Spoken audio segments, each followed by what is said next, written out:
দাঁড়িয়ে আছেন কোথায়? মক্কা মদিনায়। আবার কেউ নামাজের ভেতরে কেরাত চলতেছে, ইমাম সাহেবের, সবাই নামাজে, সেও নামাজে, মোবাইলে কল আসছে, বের করে কথা বলতেছে, আবার পকেটে রাখছে, নামাজ এখনো যায় নাই। কেউ আবার সেজদায় যাওয়ার আগে পকেট থেকে একটা কাঠের টুকরা বের করে কপালের নিচে দিছে, ইবলিস সেজদা দিয়া জমিন নাপাক করেছে, এজন্য কাঠের উপরে কপালে সেজদা দেয়। এই যে এত লাইনের মানুষ মক্কা মদিনায় আসে বছরে বছরে, আপনারা পত্রিকায় কোনোদিন ফেসবুকে দেখেছেন যে এত লাইনের মানুষ এক জায়গায় হওয়াতে কিলাকিলি ঝগড়ার কারণে 5 জন মরে গেছে? বলেন সোনার বাংলায় গজব কেন? কে বুকে হাত বাঁধে, কে নাভির নিচে হাত বাঁধে, কে জোরে আমিন বলে, কে আসতে বলে, নিয়ে দ্বন্দ্ব কেন? কারণ কি? মক্কা মদিনায় এত লাইনের মানুষ, কোনো ঝগড়া নাই, দেখলে সালাম, কি মোহাব্বত। বাংলাদেশে এই গজব কেন, এই অভিশাপ কেন? এত ঝগড়া কেন? তারাবি নিয়ে ঝগড়া, মানুষ মরে গেছে জানাজায় যাবে, সেখানে নিয়ে ঝগড়া, আলহামদু পড়বেন না পেছনে পড়বেন না, এ নিয়ে আর এক ঝামেলা। এটা শুধু আমাদের অন্তরে তাকওয়া বেশি, এই জন্য না হিংসা। হ্যাঁ, উল্টা আমাদের বলে আমরা হিংসা করি। ভণ্ডদের বিরুদ্ধে কথা বলা সুন্নত, হিংসা কেন? বাতিলের বিরুদ্ধে কথা বলা কোরআনের আইনে ফরজ, রসুলের আইনে সুন্নত। হিংসা না সুন্নত? নবীজি বাতিলের বিরুদ্ধে কথা বলেন নাই, সাহাবায়ে কেরাম বাতিলের বিরোধিতা করেন নাই, তা আমরা ভণ্ডদের বিরুদ্ধে কথা বললে হিংসা না এটা রসুলের আদর্শ? মিসগাইড যেন না হয়, খবরদার। এরপরে কি বলে? তোমাদের হুজুরেরা বয়ান শুনবো, বয়ান করবে, তারা উঠেই গীবত শেখায়াত করে, বলে না? বলে না? আপনারা জানেন গীবত করা হালাল না হারাম? আপনারা যে জানেন গীবত করা হারাম, এটা আলেমরা জানে না? একটু কম জানে, আপনাদের থেকে কম জানে না বেশি? কি বেশি জানে? আলেম ওলামারা যেটা জানে এটা আপনারা জানেন। এ জাতি জানে গীবত করা হারাম, আলেমরা আরেকটু বেশি জানে গীবত করা ওয়াজিব, না করলে গুনাহ হবে। গীবত না করলে গুনাহ হবে, 4 কারণে গীবত করতে হবে, না করলে গুনাহ হবে। এটা তো আপনি জানেন না।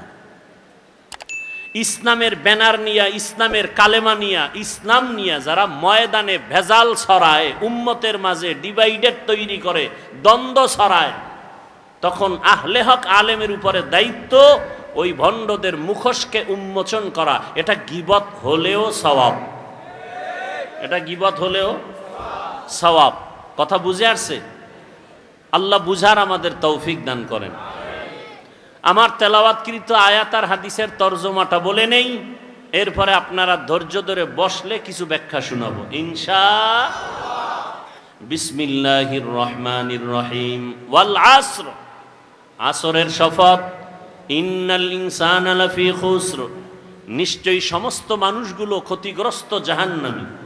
ইল্লাল্লাযীনা আমানু, কিন্তু যারা ঈমান আনবেন, ওয়া আমিলুস সালিহাত, আমলে সালেহ করবেন, ওয়া তাওয়াসাউ বিল হক, ঈমান আমলের দাওয়াত যারা অন্যকে দিবেন, ওয়া তাওয়াসাউ বিস সবর, ঈমান আমলের বিরুদ্ধাচরণকারীকে বাধা দিতে গিয়া ধৈর্য ধারণ করবেন।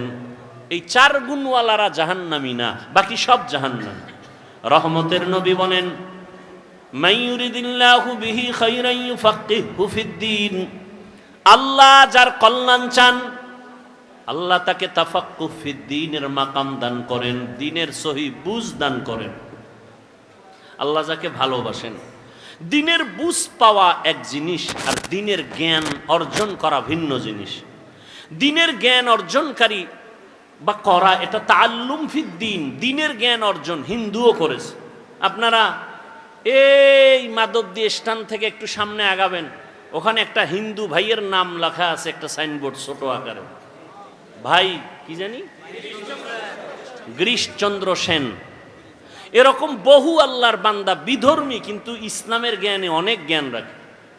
আমাদের বরিশালের ভাষায় আমি শব্দটা বেশি বলি, বেশ্যা। বাংলাদেশের এক কুখ্যাত বেশ্যা তাসলিমা নাসরিন, অথচ সে এমবিবিএস ডাক্তার, কি ডাক্তার? MBBS doctor. সে বলেছে আল্লাহ জালেম। আল্লাহ, সে এমবিবিএস ডাক্তার, যেমন তেমন নরমাল ডাক্তার না, এত বড় দামি ডাক্তার, নাম কত সুন্দর। কিয়ামতের দিন আল্লাহ নামের বরকতেও জান্নাত দিয়ে দিবেন। তাসনিমাকে দিবেন কিনা সেটা পরের কথা। নাম এত সুন্দর, হাসানুল হক, নাম কত সুন্দর। রাশেদ খান, নাম কত সুন্দর। ইকবাল, হুমায়ুন আজাদ, সুন্দর না? নাম কত সুন্দর। আহমদ শরীফ, জগৎ বিখ্যাত মুরতাদ। কি মুরতাদ? নাম কত সুন্দর। সালাহ উদ্দিন, কি নাম? সালাহ উদ্দিন। এত সুন্দর নামের ভেতর, পর্দার ভেতর এত আকাম কেন? কয় উপর ঠিক থাকলে কি হবে, কলব ঠিক নেই। সারা দুনিয়ার মানুষ বাংলাদেশে বিলবোর্ডে লেখা